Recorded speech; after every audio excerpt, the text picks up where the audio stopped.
first time I met Nujabes, it was really kind of out the blue. He contacted me just through email, I think, that he wanted to cut a 12-inch with me because, back then he was only focused on doing analog, and it wasn't really till much later that he started putting out compilations on CD. So his objective was just, let's do a 12-inch together. So we wanted to do one song, because one song would make an A and B side, maybe a remix, and put out 12-inch. So that was his whole vibe. And I remember just inviting him to like a meeting that I was going to have with a friend.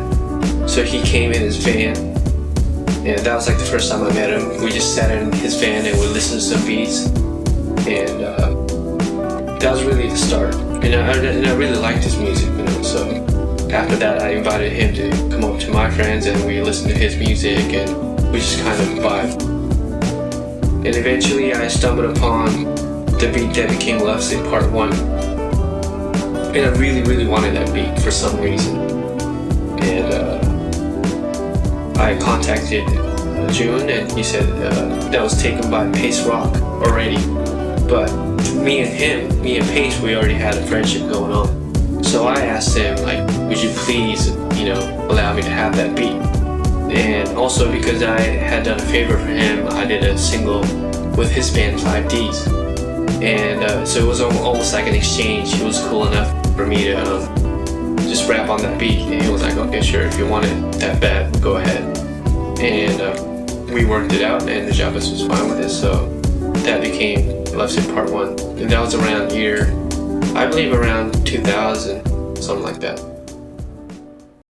ラブシックシリーズで一番印象的だったのは、僕と、ヌジャベスと二人でツアー回るようになって、で、ある場所で僕が勝手にラブシックに、パート2でサックス横で吹いたんですよ。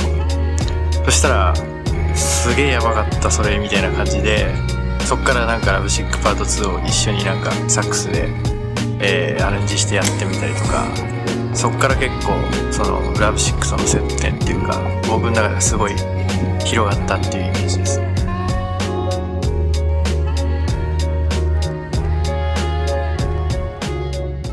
グランドフィナーレがネタのある曲だったんで、ある意味でちょっと元のヌジャベスの形に戻ったと。でその中で、6っていうまた別のグランドフィナーレと別のタイトルができて、そっちをリミックスにしようっていうことで慎吾さんからアイデアいただいて、すごい僕ちょっと作ってたトラックが慎吾さんの声質にすごい合うものだったんで送らさせてもらって、そしたら慎吾さんもやろうって言ってくれたんで、その時結構興奮しましたね、やっぱり。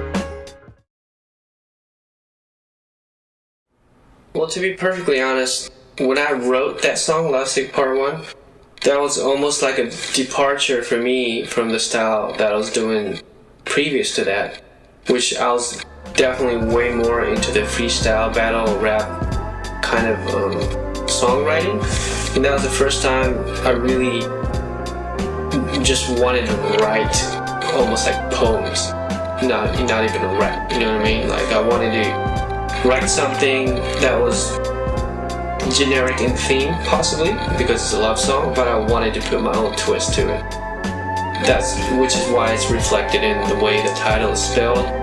It's a song about being love sick, but you spell it your own way. Therefore, the SIC, like it's spelled in your own way, and it's not a mistake.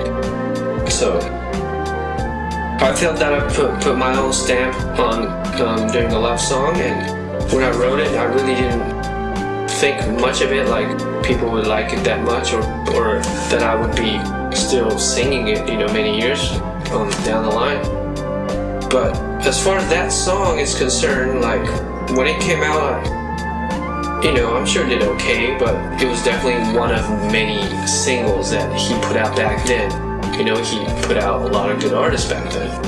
So that song, eventually became a franchise because the next time he gave me a beat, it was right after 9/11 had happened.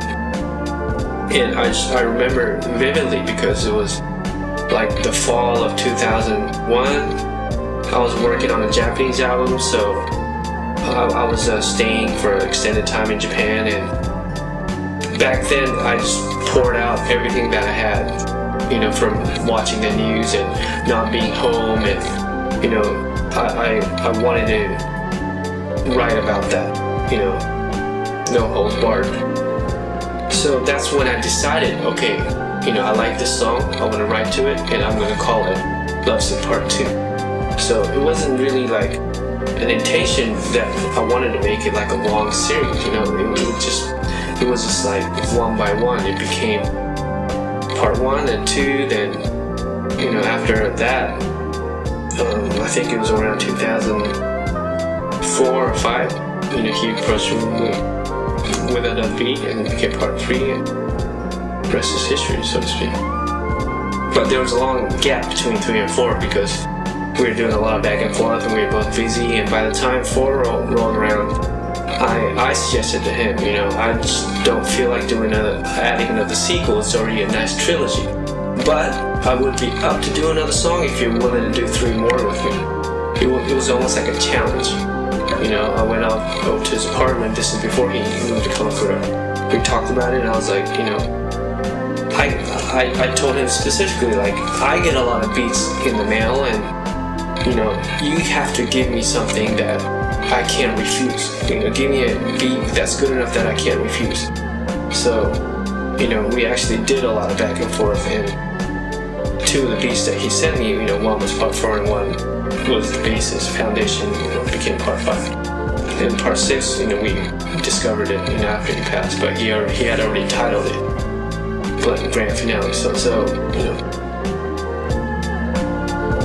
that's 12 years in the making, you know what I mean? Yeah.